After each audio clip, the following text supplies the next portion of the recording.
İşimde Allah, dilimde Allah, zikrimde Allah, fikrimde Allah, aklımda Allah, aşkımda Allah, aslımda Allah, kanımda Allah. Hasbi Rabbi Cellallah, ma fi kalbi gayrullah.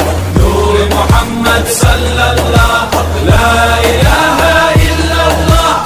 Hasbi Rabbi Cellallah, ma fi kalbi gayrullah. Nur Muhammed sallallahu, la ilahe illallah. Bu benden bir davet, nefse ikamet, hem de tek çare Allah. Bu hayat imtihan, şeytandan intikam, sayısız iltifat Allah. Güvendiğin dağlara kar yağar bak ancak Allah asla seni satmaz. Düşünce kalkmalısın, şükürle kalmalısın, desin hep kalp atışın Allah. Günahla esti yerler, daha gençsin derler. Bu hayat